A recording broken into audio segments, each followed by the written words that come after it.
सभी अभ्यर्थी कृपया श्रुति लेख के लिए तैयार रहें।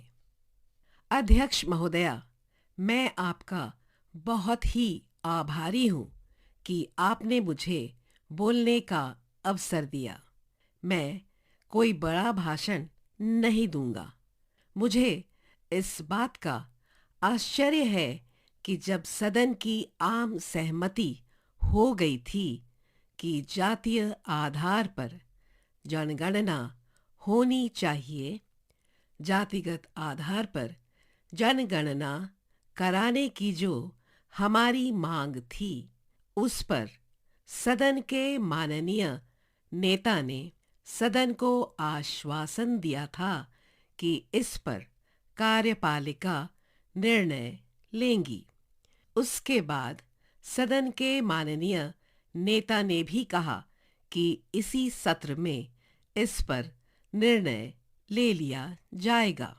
माननीय नेता ने कहा था कि आपकी जो जनगणना की मांग है, उस पर विचार किया जाएगा और जल्द से जल्द जातीय आधार पर जनगणना होगी।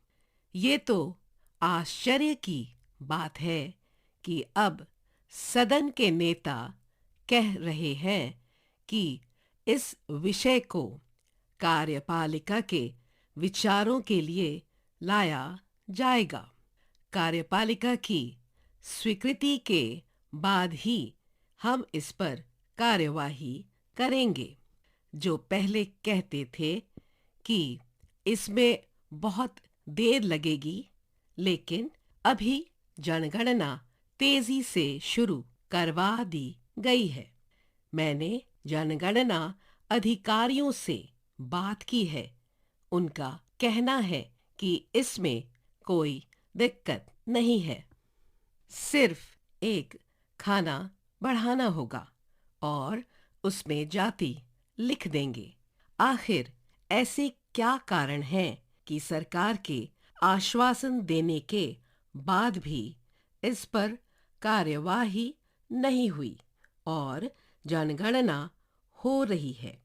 हम शांत हैं और सदन को अच्छे से चलाना चाहते हैं। यदि शांतिपूर्ण तरीके से कोई सदन नहीं चलाने दे रहा है, तो इसके लिए यह सरकार दोषी है। सरकार उचित बात को मानने के लिए तैयार नहीं है। यदि सरकार उचित बात मान ले तो इस सदन में अशांति कभी नहीं होती। मैं सदन का अधिक समय नहीं लेना चाहता हूँ। आपके ऐसा आश्वासन देने के बाद भी आपका इरादा क्या है? मेरी मांग है कि सरकार आज सदन में इस बारे में बयान दे। सदन के नेता के कहने और सदन में आम सहमति के बाद भी जनगणना का काम शुरू कर दिया गया है। माननीय महोदय, आज यहाँ पर माननीय सदस्यों ने अपने अपने विचार रखे। सुनकर बहुत ही अच्छा लगा कि सभी को देश की शिक्षा के बारे में चिंता तो है। आज संपूर्ण देश में शिक्षा का प्रचार प्रसार तीव्र गति से हो रहा है। सरकार के साथ साथ अन्य लोग भी इसमें अपना योगदान दे रहे हैं। ये खुशी की बात है कि जो कभी विद्यालय का मुंह तक नहीं देख पाते थे, वे अब विद्यालयों में जाकर शिक्षा प्राप्त करने लगे हैं। लेकिन इसके हानिकारक परिणाम भी सामने आ रहे हैं। शिक्षा का व्यापारीकरण हो रहा है। देश के गरीब एवं मेधावी छात्रों को शिक्षा से वंचित रहना पड़ रहा है।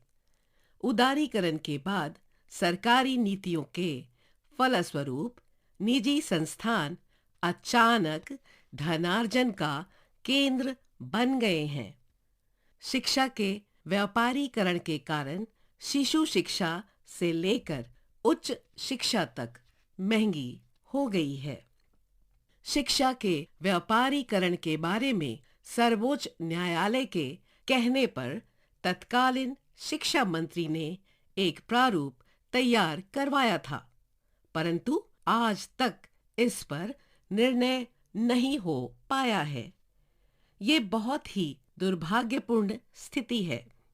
मैं केंद्र सरकार से जानना चाहता हूँ कि शिक्षा के व्यापारीकरण को रोकने के लिए सरकार क्या प्रयास कर रही है। सरकार शिक्षा के व्यापारीकरण को रोकने के लिए कठोर कानून का प्रावधान करे। ऐसे कानून बनाए जाने की तुरंत आवश्यकता है। इस संबंध में सरकार की क्या योजना है, मुझे इस बारे में विस्तार से अवगत कराया जाए। उपाध्यक्ष जी, मैं आपकी अनुमति से और स्वास्थ्य मंत्री जी से क्षमा मांगती हूँ कि जिस बिल पर चर्चा हो रही है उसे थोड़ी देर के लिए रोकते हुए मैं एक बहुत महत्वपूर्ण समाचार सदन को देना चाहती हूँ। पता नहीं मेरे साथियों ने अभी अभी टीवी पर देखा है या नहीं, आज सर्वोच्च न्यायालय ने अन्न वितरण पर बहुत ही महत्वपूर्ण निर्णय दिया है। सर्वोच्च न्यायालय ने निर्णय देते हुए कहा है कि एक तरफ इस देश में लाखों लोग भूख से मर रहे हैं और दूसरी ओर लाखों टन अनाज गोदामों पर पड़ा सड़ रहा है। इसीलिए भूखों को, गरीबों को मुफ्त में यह अनाज बांटा जाना चाहिए। सर्वोच्च न्यायालय ने सरकार को फटकार लगाते हुए यह कहा है कि हमने यह बात सुझाव के तौर पर नहीं बल्कि आदेश के तौर पर कही थी। यह एक बहुत ही ऐतिहासिक निर्णय है। आज संसद के सत्र का आखिरी दिन है। मुझे नहीं मालूम कि सरकार ने इस सुझाव के तौर पर क्यों माना था। उस समय भी सर्वोच्च न्यायालय ने आदेश दिया था। हम चाहते हैं कि सरकार इस आदेश की पालना करे और सदन को आश्वासन दे कि इस आदेश का पालन किया जाएगा। एक सप्ताह के अंदर अंदर कृषि मंत्री अन्न वितरण के लिए योजना बनाकर लाएं कि किस तरह से गरीबों में अन्न का वितरण करेंगे। आज देश में 40 लाख टन गेहूं गोदामों में सड़ रहा है। हमारे देश में चावल भी बहुत अधिक मात्रा में हुआ था, लेकिन सरकार ने खरीदा ही नहीं। किसान को बहुत सस्ता धान बेचना पड़ा। देश में सूखे का प्रकोप भी है और बाढ़ का प्रकोप भी है। आप उस अन्न को गरीबों में बंटवाने की व्यवस्था कीजिए।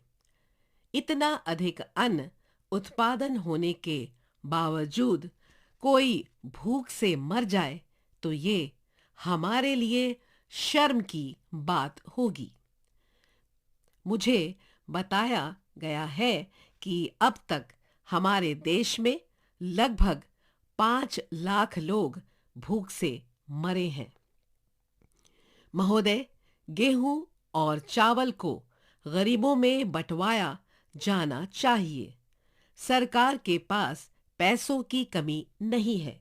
सरकार का बहुत अधिक पैसा यात्राओं पर खर्च हो जाता है, लेकिन लोगों को मुफ्त में अन्न न देकर उन्हें भूख से मरने के लिए मजबूर नहीं किया जा सकता। जब यह स्थिति हमारे राज्य में पैदा हुई थी, तब हमने हजारों टन गेहूं गरीब जनता में बंटवाया था।